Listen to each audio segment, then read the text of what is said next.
morning mga kois. Ayan, may dala po nga palang ating customer na rate. Punasan natin yan. Papalit siya ng hub. Ayan.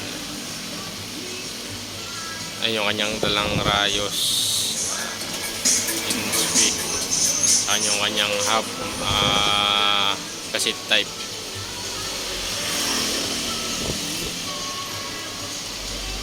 Voice over na lang natin mga guys kasi maingay kasi dito sa sa shop inabili marami na dahil sa shop yan. Ayan. Ayan yung kanyang rayos. Ganyan po yung ganyan. May pagitan po ng isa lang pong pagitan niya. Yan, ilalagay na natin. Yan. Pagitan ng isa. Ayun lang na ngayon. Yan. Isa lang yung pagitan yan. Yan. Paano masabi? Ganyan lang mga boys. Mga boys yan. Ayan. Medyo kinakat na natin yan kasi mahaba masyado eh. Full storage yung ating cellphone. Mahina lang yung ating cellphone eh. Yan, ganyan. Medyo matagal nga lang yung pag-align talaga kasi isa-isa ito yan eh, paglalagay ng rayos, paglagay nung pupunta dun sa rip. Mamaya makikita mo naman yan hanggang sa ilalim yan. Sa ilalim ganun din, may pagitan na isa yan.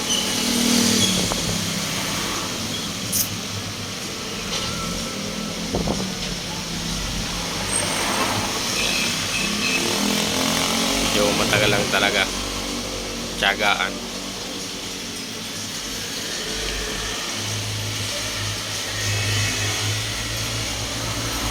Pero hindi naman naabot ng yan, ng isang oras yan ng pag-aalay.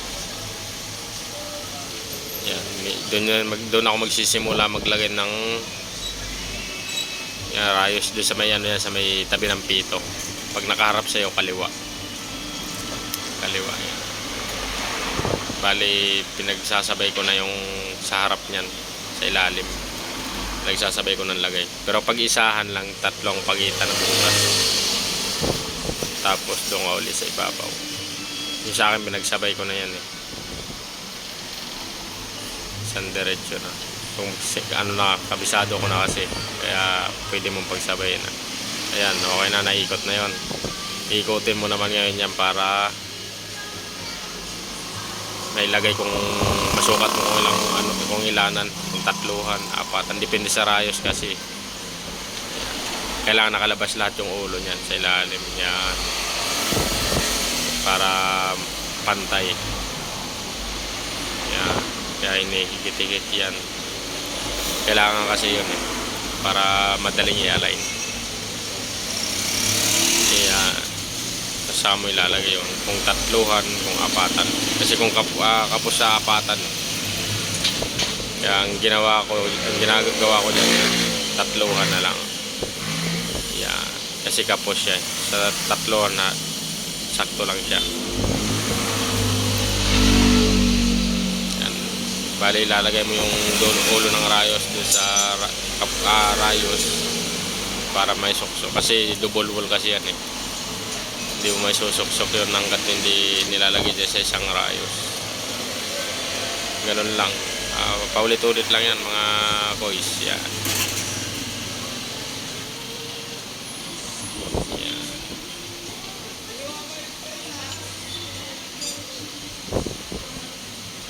Yan. Ganun lang. Paulit-ulit lang yan. Kinakat ko mga idol kasi napakahaba talaga.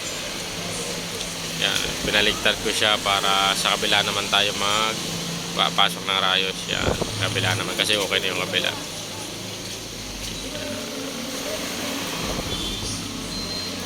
Shoutout nga pala sa nagpagawa dyan ng kanyang rim. Yan. Pasensya natin, ngayon lang tayo voice over, mahina tayo sa ano, mga ganyan. Pero subukan lang natin. Ayan, ganun uli yung kabila. Ilalagay mo ulit sa rayos yung spokes, yung pinakaulo niya. Tapos saka mo isuksok ulit sa butas para maabot, tumagos. Ayan. Ganyan lang yan. Mahirap na madali.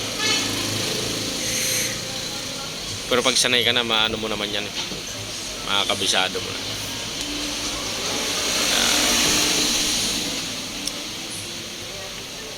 Ang ingay kasi dito, kaya hindi ko maano kanina na isa-isahin. Kaya ginawa ko voice over na lang para matry naman natin. Oh my God! Wow! Nakakainip din yan. Pero siyempre kailangan trabaho natin yan. Iigpitan na natin yan para lumabas lahat yung ulo. Para pag nag-align na, pag sinalpak sa align, yan, yung alignment maganda. Hindi mo na kailangan nilahin. Kaya dyan pa lang iigpitan mo na siya. Yung sakto lang, yung pag kaya pa ng kamay, higpitan mo lang. Pag hindi na kaya ng kamay, yung saka mo isasalpak mo doon sa alignment. Nakikita mo na yan mga coils mamaya. Sasalpak natin yan doon, saka paiikutin.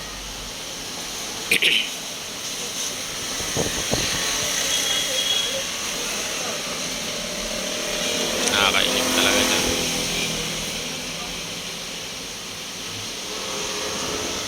Isa pa lang yan. Panlikod lang yung pinalay ni Sir. Yan, medyo mahigpit na yan. Kaya makikita natin medyo nababagting na siya, nahigpit na. Ang hirap kasi alin pag sobrang luwag.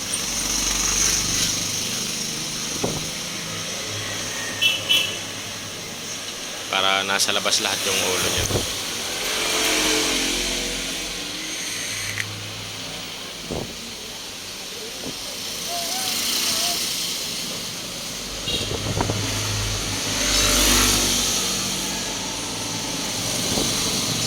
Gusto nyo magpalain mga boss, dito lang kami sa Mandaluyong Raid Bike Shop, tabi ng Sea Oil. Niptalay Gonzales, mga barangay Hulo. Niptalay Gonzales, tabi ng Sea Oil, papuntang City Hall. Nandito lang kami naka-ampwesto. Tabi ng Chicken Joyce. Yan. Tagal niya, sakit niya sa sa daliri. Sakit niya sa daliri mga kois. Yan, matigas na matigas yan. Kaya ginamitan ko ng panghigpit ng rayos, ginagamit na pang-align. Kasi sakit sa daliri.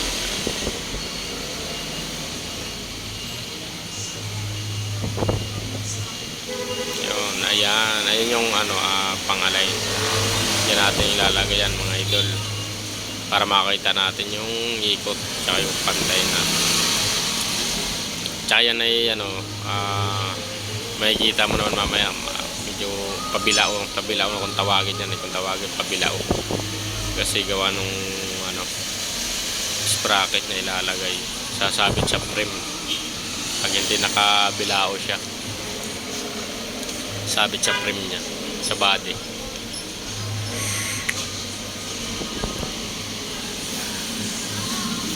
Yan. Kailangan pantay na pantayan para hindi magka-problema yung align niya. And may extra tayo dun, may ginagawa rin yan na. Yan.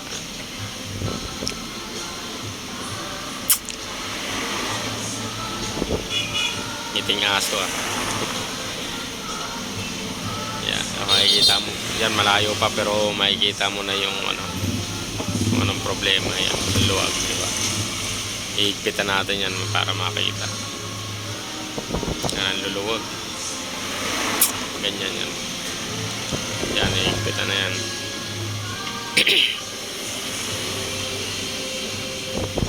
Yan, oh. Yan, makikita mo kung anong diferensya talaga. Makikita, problema talaga.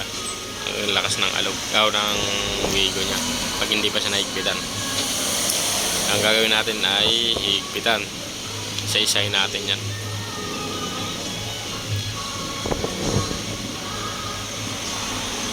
Yan.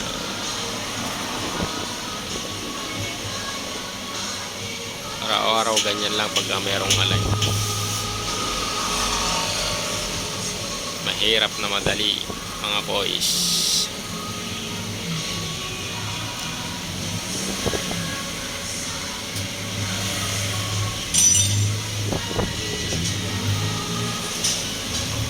Pero may isa-isahin natin yan, mga boys, higpitan para ma-align niya. Huwag lang yung sobrang laki ng bingkong talaga ng rim, ang hirap i-align nun. Yan, medyo okay na yan. Nahigpitan na. Yan. Kinat ko na lang kasi napakatagal talaga.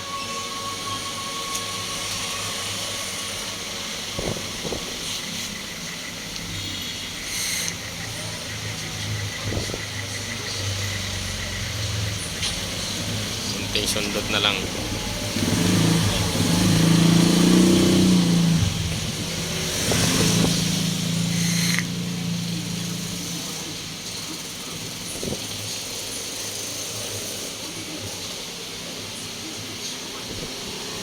Ayan. Medyo okay na siya. Ayan.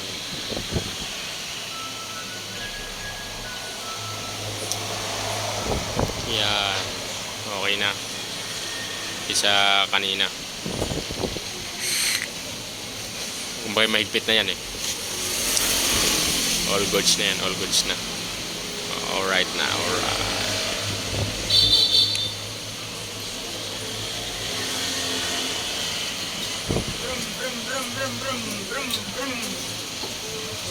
Yun, may extra pa nga oh. Yun. May extra siya men. Oh.